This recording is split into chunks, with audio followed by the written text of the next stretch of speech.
What is going on, everybody? Welcome to the premiere episode of the Sicko Soundoff.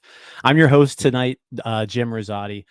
Yeah, new show. We're going to bring to you during the off season. Figured, hey, let's put something together to to showcase you guys, right? The viewers, the listeners, the fans of the Pirates.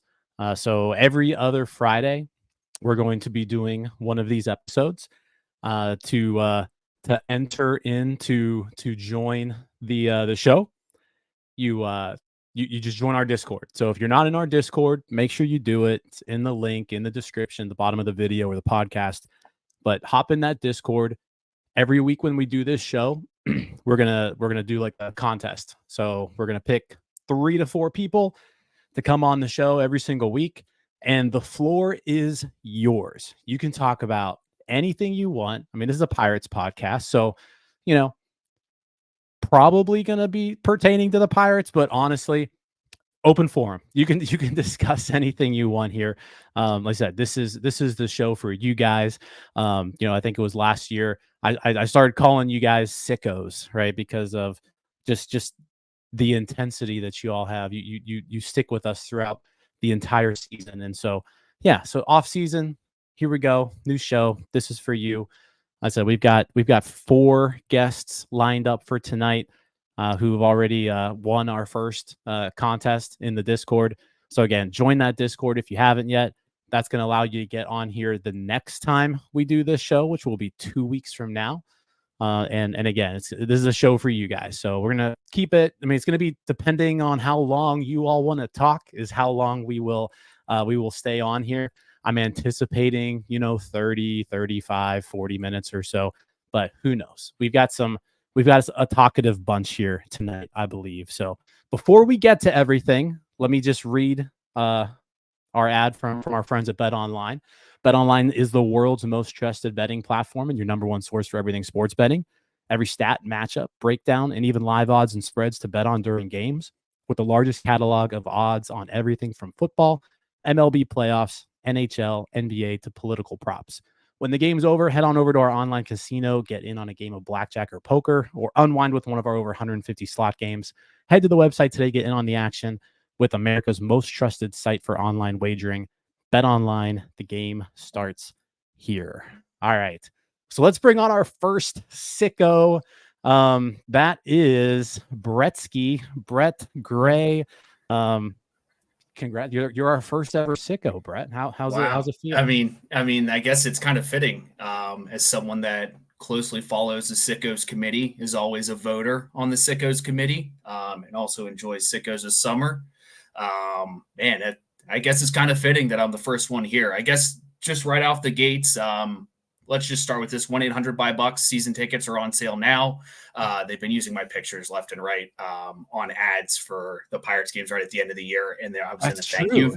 If you're on the Pirates mailing list, you've seen pictures of Brett selling you on the idea of buying Pirates tickets. Yeah, which if you are thinking about buying season tickets for the Pirates, I cannot press enough to just wait and get them on the secondary market.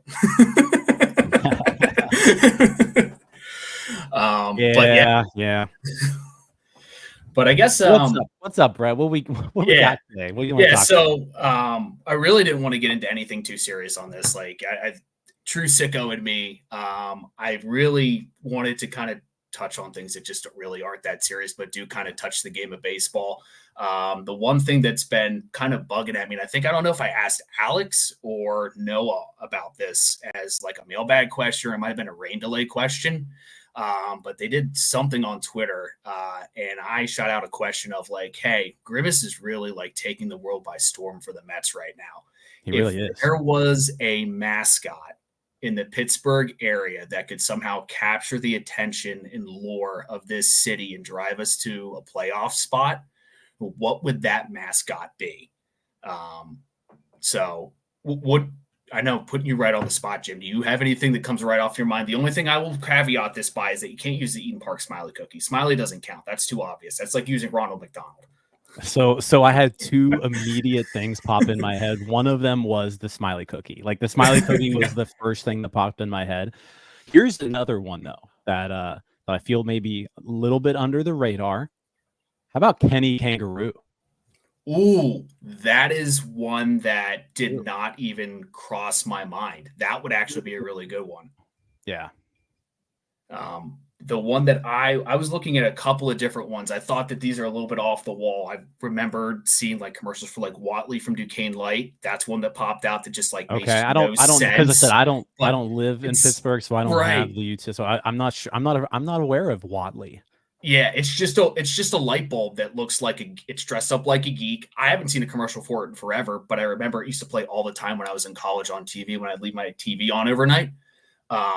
But the big one that I thought of that would kind of mesh really well with this team is, well, we're trying to break out of this slump of missing the playoffs.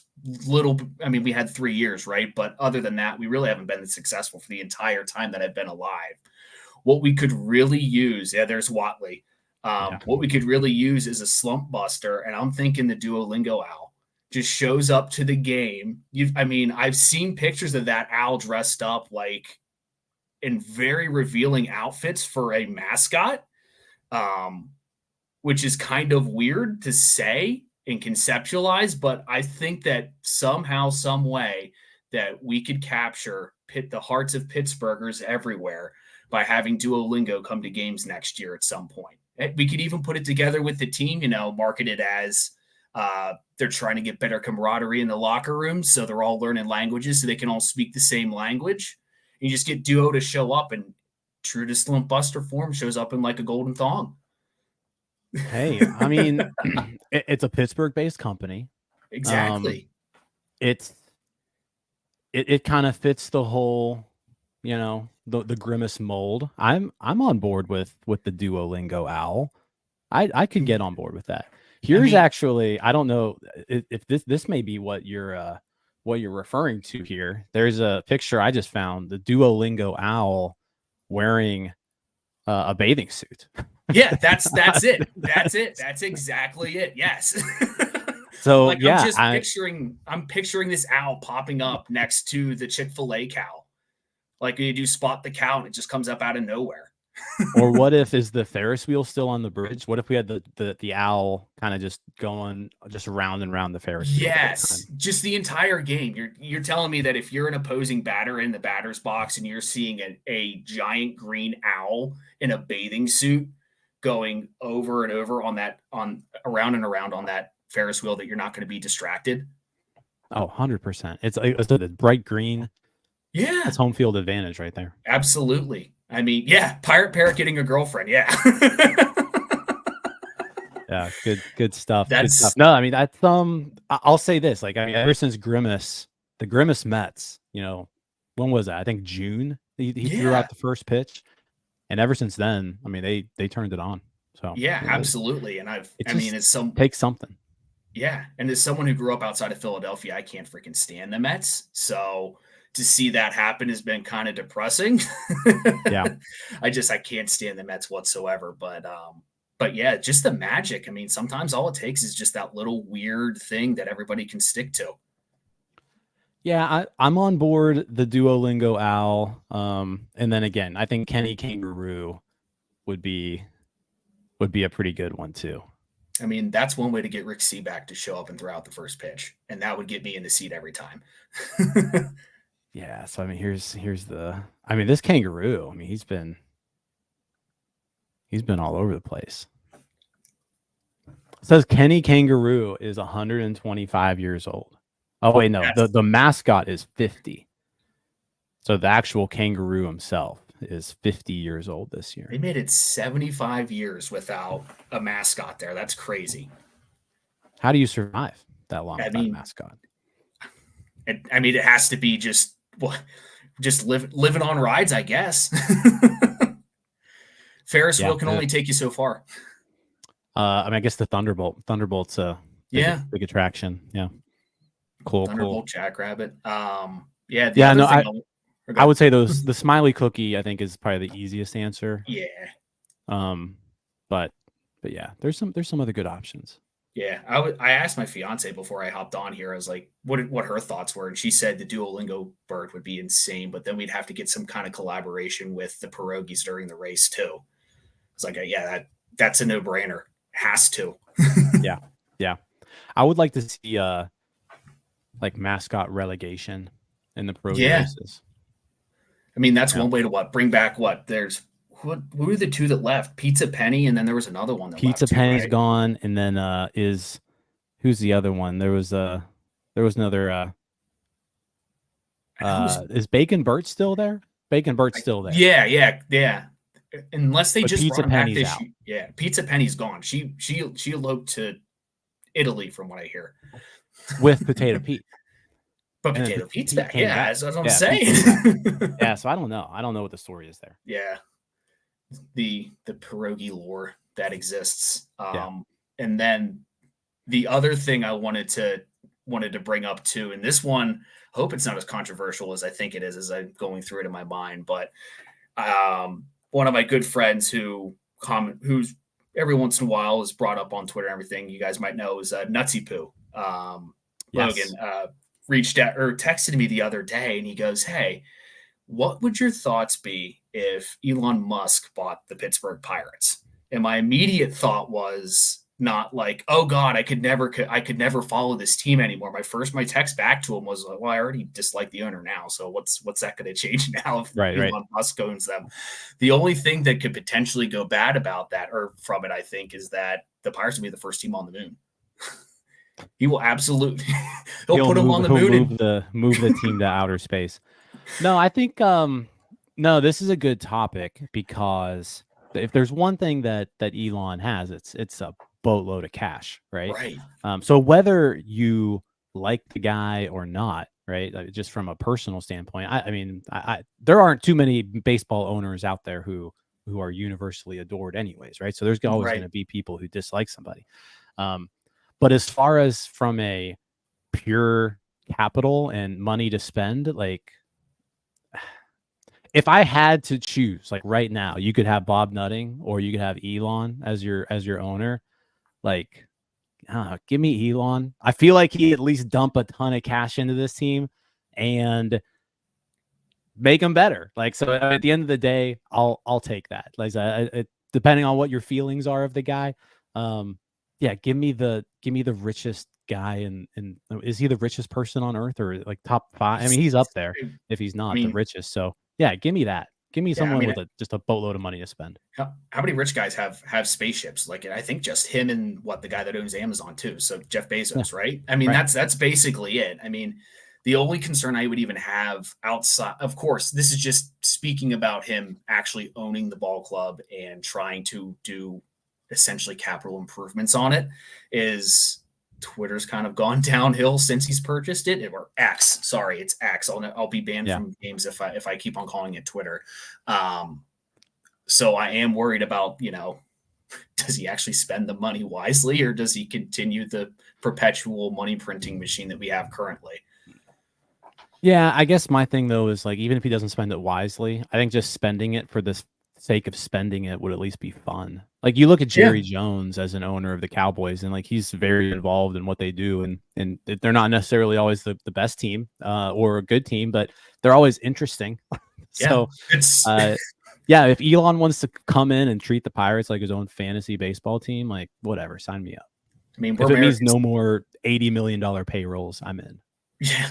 We'd be America's team at that point, because everybody would be paying attention to see what he would do, and then we still would have Paul Skeens, so we'd sell Paul Skeens and Livy Dunn. Yeah, I mean, he's a very polarizing figure. So you'd have either people who like watch him because they love him, or they're gonna hate watch the Pirates. So yeah, it's gonna be Pirates are gonna be popular. I mean, hey, hate watching still gets you advertising revenue because people are tuning in to watch. There's that TV deal.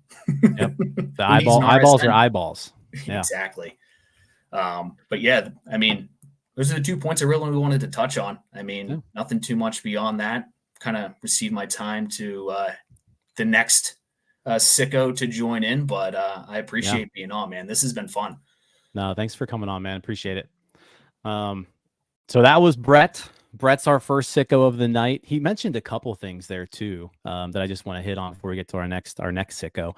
Nutsy, he dropped his name. If you're not familiar with Nutsy, he's a content creator, streams a lot of MLB The Show.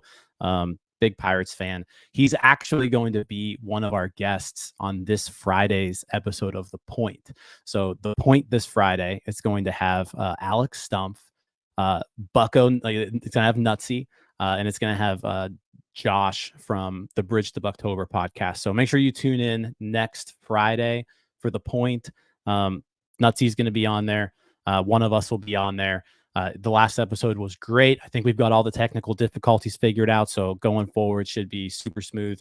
It's a super entertaining show if you haven't checked out last week's. So yeah, no, good stuff. So, all right. So that brings me to our next guest. And I am super excited to talk to this guy because if you're not in our Discord, you don't really know who he is. But if you're in our Discord, he's quite the conversation starter, another polarizing figure. So like I'm super excited to bring him on. Oh. So let's bring on what's up, Jim. Crab Jimbo, Nebula. it's so nice to see you. Finally, What's up, man? How we doing? Face to face.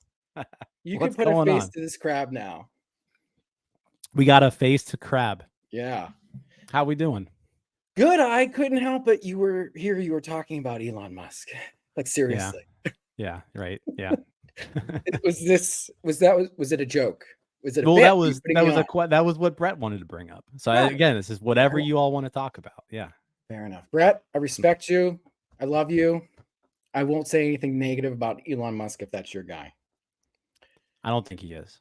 Okay. Yeah. So Jim, tell me what's happening. What are we doing here? What's going on? What am I supposed to do here?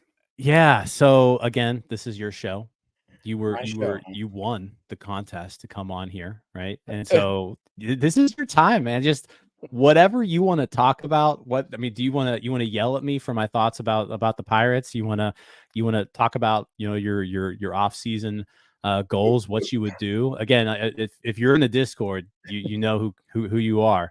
If you're not in the Discord, this is I don't want to yell first at you. Introduction to you. Yeah. Some of your baseball takes I find to be quite good, and I'm like, man, that is a really good Jim take. I think this guy is smart. And then I tune in on a random Monday, and I hear you say something incredibly stupid, and it's like, not so much. But what I do like about it, Jim, is that you and I vibe on old crappy Pirates baseball from the mid 2000s, and I know you lived it with me, and we were probably on the same like blogs at the time. Yeah. And making the same comments about Craig Wilson and Rob Makoviak and all those idiots. What's funny is when you said Craig Wilson, I was about to say, and Rob Makoviak. We would like Rob Makoviak's just the default name after Craig Wilson. I mean, those are some fun, weird Pirates energy teams that I like to relive because I feel like that was the high point of Crab in those years. Yeah. But so I dig that you can jive with that old shit with me. That's cool. Oh yeah. I mean, so when I was in high school, the summer between my junior and senior year, and then the summer after my senior year, me and I had a buddy who lived in Brighton Heights. So you don't have any friends. I know that. So me and my buddy was in Brighton Heights. His sister was on, the Bucko Brigade, where the team that kind of like throws the t-shirts out and all that. So we would get free tickets through his sister at any time we wanted to go to a game.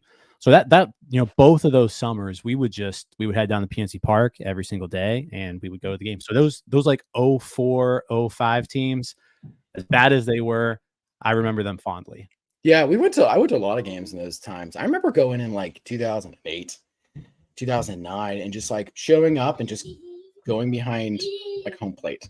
Just like walking back there, nobody cared. It was amazing. Like they were happy that you were sitting back there. They're like, holy shit, are you a person and you're sitting here? Wow, come on down. They were just like, didn't give a crap. Yeah. Yeah. I could actually remember exactly where I was when they drafted Daniel Moskis. I probably said this in the chat a million times, but at the time I had like a dumb corporate job. And I remember sitting on go.espn.com, refreshing insanely for Matt Wieters. I'm just thinking, oh my God, please get Matt Wieters. Please get Matt Wieters. This has got to happen. I'm so excited. Hitting catcher. And then I think Matt Wieters second or something, or I can't remember like the draft order, but I know we were really up there. I think we were 7. And I remember thinking, like, I hope so. So Moskis was the 4th overall pick. Wieters in that draft. Moskis was. Oh, Moskis. Wieters was 5th. So it went Oh, that's Moskos right. 4. That's right. That's Wieters exactly 5. why I thought that, because Yep. it was our pick and we had a chance to get him and we drafted Daniel Moskos. But yeah, that whole era of Pirates baseball was just a hot mess. And I actually feel like this era of Pirates baseball is a hot mess also. And I look forward to this time next year when I can come on your show for another Sickos broadcast and toast my Iron City to the fact that Ben Cherington got his ass shit canned because he fucking sucks. The dude sucks. And anyone who sold me on a bunch of bullshit about how he was going to rebuild the Pirates I'll calm down now because he's bad. He's extremely bad. And what I want your podcast to do one day is go through a deep dive of all this stupid bullshit from the Red Sox and look at all those terrible trades. That dude traded us Joel Hanrahan, I think, or Mark Melancon for Joel Hanrahan. So it's like he makes dumb trades all the time. He makes stupid trades. And we want this guy to make a trade now.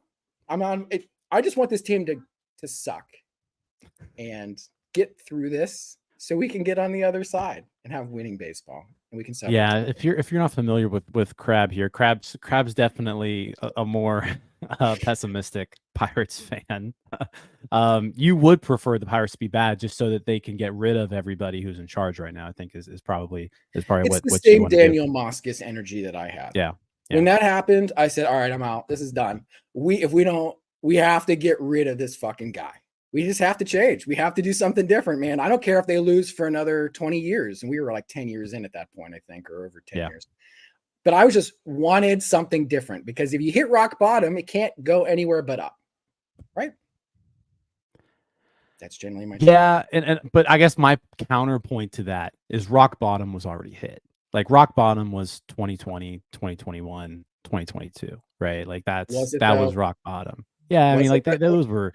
I mean, that 2020 team. If that season wasn't shortened to 60 games, if that was a 162 game season, that team would have lost 110 games. Like I'm convinced of it. That team was. I don't doubt that, but that was a tank. We were supposed to be in a tank. Well, that's what I mean. Yeah, so like they were trying to lose as many games as possible. I get that. This is not a tank. This is fucking purgatory. This is they're trying right now, and they're failing. Yeah, and I'd rather them just suck. At least I know exactly what to expect. The problem is cognitive dissonance. When I expect something and I have a hope and a dream, and Ben Cherington puts a knife in my heart, then I'm a sad crab and I have sad feelings and I get angry. And I don't want that. So either lose and be a loser and I can embrace the crappy baseball and just go down there and vibe out, but don't put me in purgatory.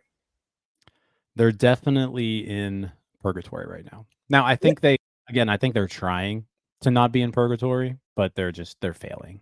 Yeah. Yeah. Ben Cherington blows. And we're going to get screwed on general manager hires because a bunch of awesome dudes are going to hit the market and we're stuck with this guy. And it sucks. And on top of it, he's just annoying. Like he just says annoying stuff. Like his entire press conference was so annoying. It was just bad. At least Neil Huntington said funny shit like suboptimal, which is still in my vocabulary to this day. Yeah. I feel like they're still very similar, the two of them. Like they both say a ton of words without actually saying anything. But I feel like when Ben talks, it's like nails on a chalkboard. It's like just say real words that mean something. But like Neil Huntington was guilty of that too. Yeah, I mean, I'm also so let me defend Bob Nutting while I'm on here for everyone who wants to hate on me. I'm absolutely ready to eat shit over it, and I'm fine with it. My business case for Bob Nutting is this, because I spent the last week and a half doing a deep dive on all these old Post-Gazette articles from 2012 and 2013 when we were on the upswing, and he was talking to people and he was like, yeah, this is my ethos. He's a cheap piece of shit. And if he would sell the team to Steve Cohen, I'd be very happy. So let's not, taking that hat off and putting on my realism hat. The guy who's selling the Twins actively voted to contract his own baseball team at one point. And it's there's lots of shitty owners in Major League Baseball, people. And Bob is just one of them. And what we should be mad about is that Bob doesn't do anything to change the CBA when he has a chance to change the CBA. If you wanted to be a voting block and get together with the Royals and the Twins and the Rays and the Reds and blah, blah, blah, and just say, fuck y'all, I'm not doing nothing. Fuck yins. I'm not doing nothing until I get a salary floor or a salary cap, because But they never do that. They never do that. And that's the part that irritates me about Bob. What he does now, like the team pays for itself. There's no like random money that he's pulling out of this team that he's somehow stowing away in his money bin. Like, oh, that's bullshit. That's Yinzer stupidity bullshit. And it frustrates me because it's not in the real world. And, you know, we don't have free agent dollars to spend and, you know, all this other stuff. But like under Bob, he got us out of the McClatchy years. Here's my business case. Got us out of the McClatchy years, saved the team in a way, right? Because that team, he was a minority investor in a owner that had no money that was going to move the team to North Carolina at one point. The team was in the red. Like they couldn't make payroll. They had to trade Ramos Ramirez to make payroll. Correct. And he actually bought liquidity in the team after that point. That's like his ascension, right? Mm-hmm. So yeah, he sucks. He's like a dumbass hillbilly and all that. Like I believe all that to be true. I don't think he's a super great business person. Would I want Elon to run the team? Fuck no. Are you kidding me? Elon could get the hell out of here with that bullshit. I'd take Bob any day of the week. But at least I've seen 3 playoff teams with Bob Nutting. 3. Tell me how many we saw under Kevin McClatchy. 0. So, I mean, you know, he's not perfect, but at least I'll take it for now. And he's the devil I know instead of the devil I don't know. Because the devil I don't know is always worse. Always worse. Maybe. I don't know. I feel like it's a bad sell. I'm not really selling Bob. It's yeah, a tough sell, quite frankly. I feel like I would be really happy to be like an Orioles fan right now. Like that team, they just went through their tanking. Their tank actually produced real good baseball players, and then the team gets sold to a mega billionaire. And now it's going to be interesting to see what Baltimore does. Like, okay, tank worked. They got really good players out of it. They've put together good teams past a couple of years. Like, what can they do now to kind of take that next step? So I feel like that's a good spot to be in. Yeah, sorry to cut you off, but the days of like these really weird like middle, like there was a time like in baseball, like from like Reinsdorf maybe to I don't know, I can't think of the last guy to really buy a team that's like kind of poor. But like there's all these like weird dudes. Like Steelig was a used car salesman. Reinsdorf, I forget what he did. Who bought the Marlins? Like whoever bought the Marlins, obviously, he was like an art dealer, really doing all that well. But like all these small idiots bought teams. They were like kind of quasi millionaires, and like the days of guys like Bob Nutting like buying into sports anywhere, whether it be the Premier League or it's like the NFL or whatever. Like those days are over. Now you need sovereign wealth funds or fuck you billions in order to actually run these things effectively. And so I do think at some point in time, like seriously though, Bob will eventually just say like, yeah, I've owned it for quite a while. I'm running it the way I think it should be run. That's the other thing too. I think we underestimate like Bob, dude. We didn't even talk about the protest. Did you cover the protest? Is there anybody in here from the protest? Where are those guys? You know what? At? Actually, Canyon Swartz right here in the comments. This Canyon was the one who orchestrated it. This was all Canyon's. This was Canyon's protest. Canyon. I will say that I was a little disappointed with the turnout. Right, I would think Canyon would probably agree with that. Yeah, little disappointed with the turnout there. I appreciate the energy, Canyon. I think it's just tough, man. I don't think anyone's going to move a muscle because we're protesting. I really don't. I think it sucks. I think we all just have to accept it. And if we just accepted it and moved on, I'm just happy to have baseball, man.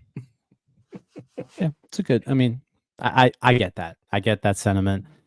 I think I'm happy to have baseball, but I'd also prefer it to be good baseball. I was ready to light into it. Someone says, "Oh, you're ready to light into this thing." I was, but I don't want to offend anybody because I truly do. I didn't have the energy to go down and protest because I'm old and like flaccid and sad. Sitting here drinking beer, like my Pirates sound like a freaking dork. So like anyone that goes down there wants to protest, like God love you, man. That's awesome. But like go to Ben Charrington's house and protest. Like that's where we should be going, to Ben Charrington's. Find out where he lives and sing Kumbaya out of tune on his doorstep until he resigns. Period. And we could get like a guy in here from the Tampa Bay Rays to run this thing the way Bob really wants them to run. That's the thing. Bob wants this team to be the National League version of the Tampa Bay Rays, but for some reason he refuses to lean into this ethos. And I have a theory that like because Yinzers and Pittsburghers got so bent out of shape about the McClatchy years and that 5-year rebuild cycle. Remember when McClatchy said we're going to do a 5-year rebuild, right? Yeah. And then everyone's like, cool, we'll do that.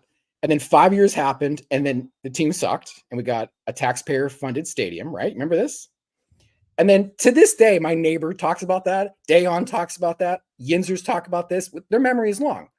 So I feel like the team will never lean into that like kind of like Tampa Bay Rays style of like trade dudes at their peak, just get rid of them, bring in the next guy, retool, because the market, us, we want to build a statue to McCutchen. Like I like McCutchen, but like that shit is not how the game runs these days. And it's like weirdly frustrating because we have a small market team that should be doing like elite small market things, but we won't lean into it because the fans get pissed off about like the smallest, like you guys spend like an hour and a half talking about Rowdy fucking Telez's bonus. Like who gives a shit? But that's like because we refuse to just be like leaning into one lane or another.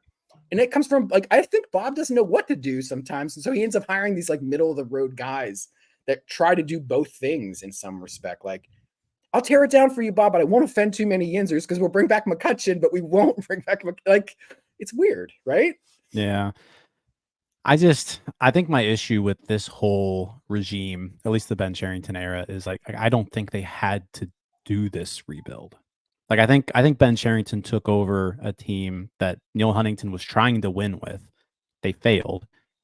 And there were still enough pieces there that Ben could have just tried piecing together a winner, and he didn't. So it kind of led to this whole thing. He only did that one time in Boston. It was the 2013 year.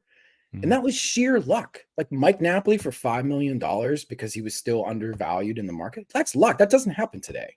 Right. So yeah, that is the thing. Like back when the Pirates were able to put together that 3-year stretch, there were market inefficiencies, right? If you want to call it that they were able to exploit. And I don't know if those inefficiencies exist anymore.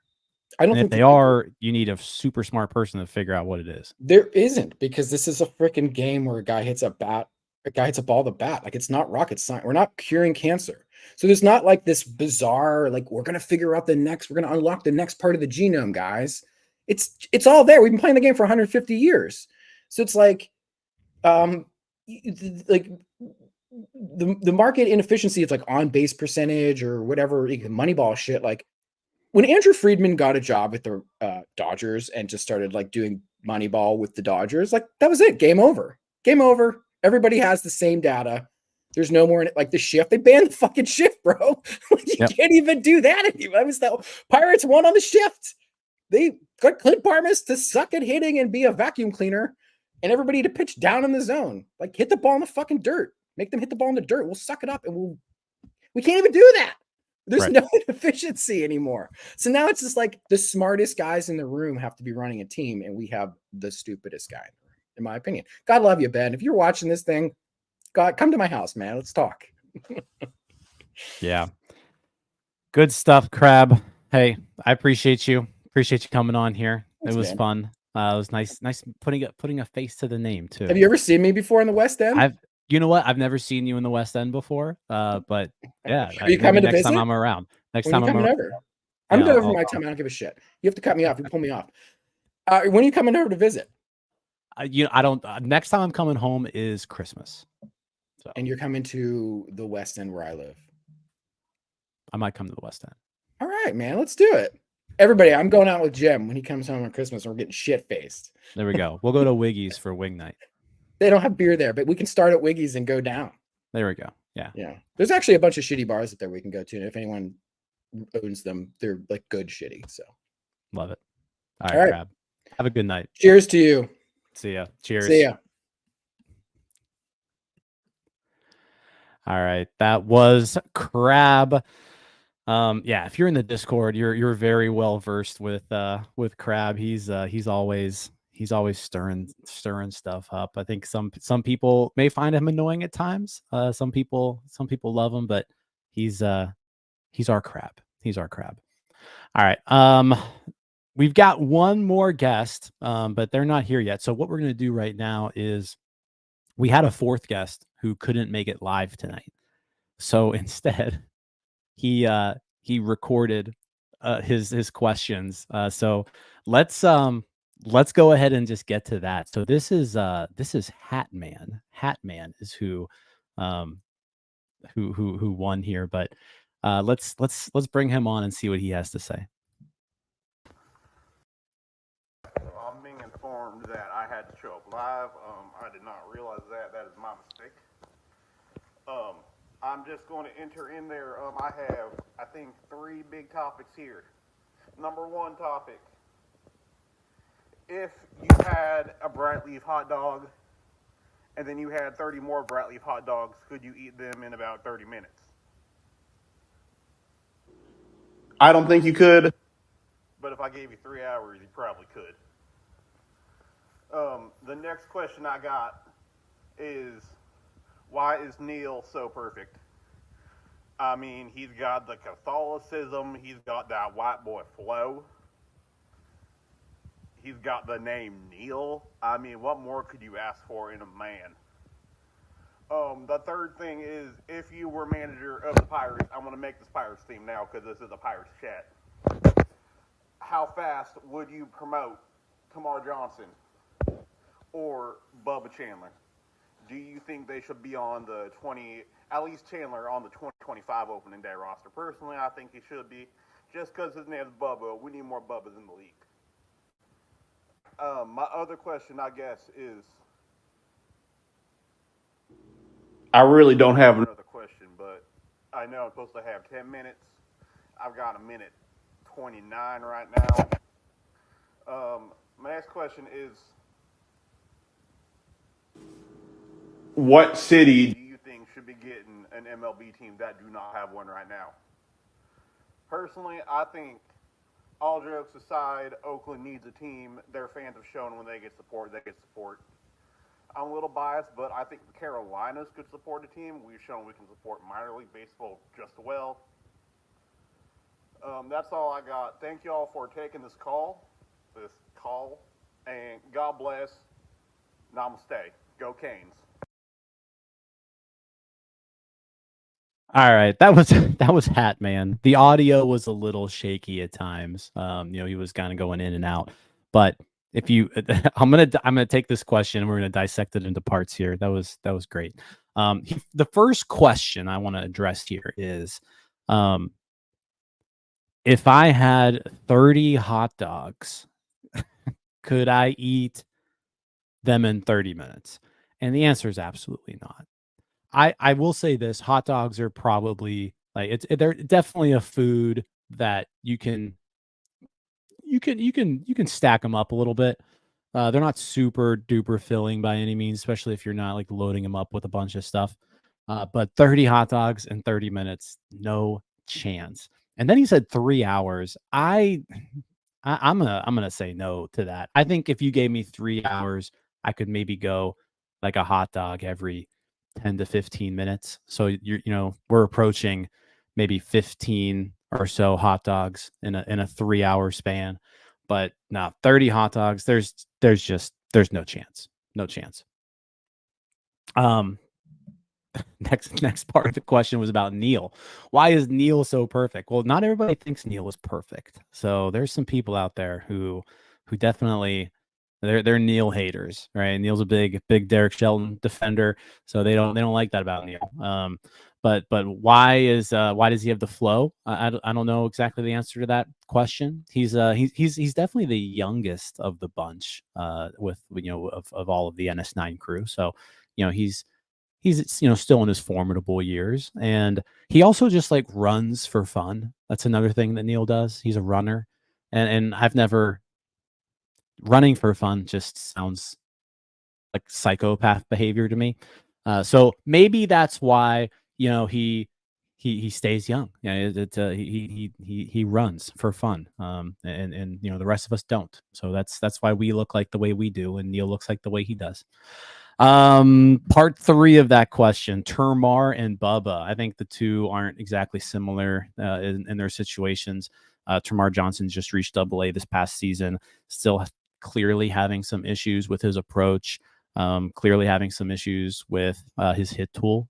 So I'm not really in a hurry to move Tamar Johnson through the system until he shows that we should be in a hurry to get him through the system. But as of right now, like, I'm in no rush to promote Tamar Johnson. Bubba Chandler, on the other hand, another interesting case, because we've seen the Pirates this past season. You know, they started Jared Jones on the opening day roster. They brought Paul Skeens up early, way before the Super 2 deadline. So we've seen them do things to kind of where they don't care about the whole service time manipulation.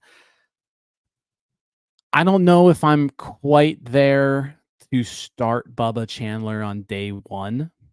I'll say this though, like spring training, I think you need to throw him in the mix. And if he shows he's clearly one of your top 5 pitchers, then then we're having a discussion. Because if he's like next year, I think we've seen with what Ben Cherington has done this offseason, retaining Derek Shelton, like this is their last chance. I don't think they get another year if they don't make significant improvements this season.